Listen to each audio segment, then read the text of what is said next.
situations, because I feel like those situations just help me grow, not only as a therapist, but also like a person. Like, I feel super confident about myself. Another banger.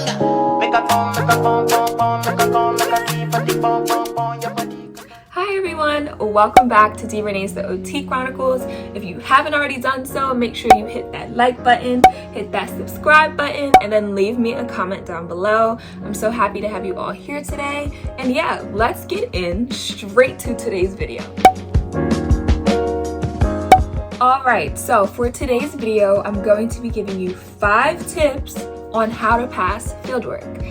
Now, if you haven't watched my latest videos, I will link them up as a card for you, but I did just complete my OT degree, so I have done 5 fieldworks, and therefore I feel like I am the best person to kind of give you some information on pretty much how to pass fieldwork.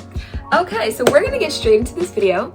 So tip number 1, the biggest thing you want to do at all of your fieldwork placements is ask questions. If you do not ask questions, you do not know. Like, you literally, if you don't understand something, you have to ask the question. You need to make sure that you are engaged. And this is not only in level 1s where it's kind of just observation, but specifically level 2s, because you are the therapist. This is your opportunity to ask questions about the things that you are doing. So yeah, asking questions. I know it's like simple, but you would be so surprised by how many people are so scared to ask questions. Like, what is the response going to be if you don't ask questions? They're going to say no, and there's nothing wrong with that. Like, or they're going to tell you to look it up, and there's nothing wrong with that too. So you can't hurt yourself by asking questions on things you do not know about. All right, so tip number 2 is going to be make sure that you're growing. And when I say growing, I'm going to use my famous quote here. You have to be comfortable being uncomfortable. So how and what does that kind of mean? That means pretty much you don't know anything. You feel like you don't know anything, but you are willing to try new things. And that's the biggest part of it. You actually know more than what you thought. I know for me in level 2s, I was completely scared and I felt that I literally did not know anything. However, if I did not make myself uncomfortable by talking to patients and doing assessments and evaluations, but I wouldn't be sitting in front of you done my degree right now if I was not putting myself in uncomfortable situations, because I feel like those situations just help me grow, not only as a therapist, but also like a person. Like, I feel super confident about myself, and that just happened by me stepping out of my comfort zone. All right, tip number 3. So tip number 3 is that you're going to have to be willing to try new things. I know that you have prepared and done your research before you got into your placement and you feel like, you know, I got this. That's a great feeling to have. However, when you get into that placement, you have to be willing to try new things. Point blank, period. Like, I will put that on the screen. You have to, because honestly, I went into my fieldwork thinking like, oh my goodness, I kind of know what I need to do. Like, I have some interventions in my head, but I'm also willing to kind of talk to my supervisor and try new things that I have never done before and that they have done and it worked for them. So, and I wouldn't be so comfortable doing that if I didn't do step 2, which is stepping out of my comfort zone. You see how things connect? You really just...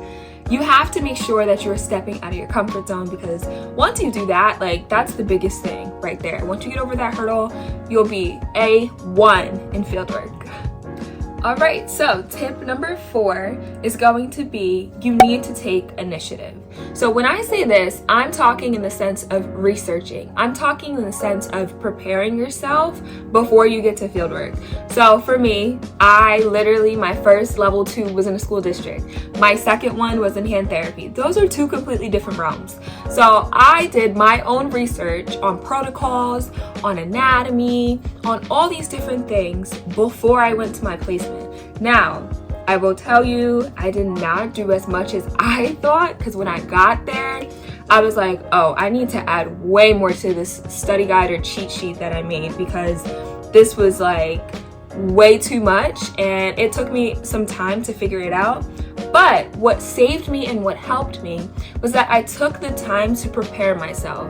If I didn't take that time, I would be going in there blind, and it would have been like a red flag to my supervisors because I wasn't even taking the time to prepare myself for my placement. So it's very important that you do your research and you basically kind of prep yourself as best as you can. Take that initiative. Another way to take the initiative is by also doing things without your supervisor asking you to do them. So for me, a way that I took initiative at my placement was when my supervisor was done treating, I would go ahead and clean up all the things that she used. So I would wipe down all the different tools, all the different flex bars and the tables and all that stuff. I took initiative. No one had to tell me to do that. I did that myself. And in return, me and her just had like a better relationship because when it was my turn to treat, she did the same thing for me. So that's some different ways on why and how you should take initiative at your fieldwork placements. All right, so our last tip here, number 5, is going to be you need to be nice to everyone in your facility. Like when I say everyone, I am talking about every single person. Like you don't know what connections you're going to have outside of your placement. You don't know if their point of view on how you treat them is going to affect how you at that placement and as far as your scoring as well. So for instance, at my placement, I had other doctors, other nurses, besides my therapist that I was working with. I also had secretaries and things like that. I was also very interactive with the cleaning staff as well. So I was nice to everybody, and I did that from like the bottom of my heart. Like I wasn't doing it to like kind of get a better score. Like I was doing it because that's the kind of person I am. I'm not going to treat you any differently because of whatever title or position you hold. And I say you want to go into your fieldwork placements like that too. You want to be nice to everybody because you never know like what connections you have. Like I really got close to our secretary at my placement, and my placement secretary was bomb.com. She was like my little venting buddy. So it's very important to, you know, be nice to people in this world. Like you never know, and it keeps me, I don't know, grounded, and it keeps me like making sure I have positive vibes, positive energy when I'm on my placements and when I'm doing and interacting with patients and things like that. That was number 5, and that was all of our tips. Look at that. All right, so now that we went through all 5 of our tips, make sure you leave a comment below on any advice that you have for OT students or anybody completing fieldwork. I know that I just love the little community that we have here, so just sharing information and talking and commenting to each other, I just personally love and adore. I love seeing you guys interact with each other. Go ahead and make sure you follow me on Instagram as well. I have my 2 Instagrams that I'll put on the screen, so make sure you follow those to stay up with all my content that I am posting. Don't forget the biggest thing, make sure you hit that subscribe button as well. And I just want to say thank you so much for watching this video, and I will see you all in my next video. All right, bye. Another banger. Make a phone,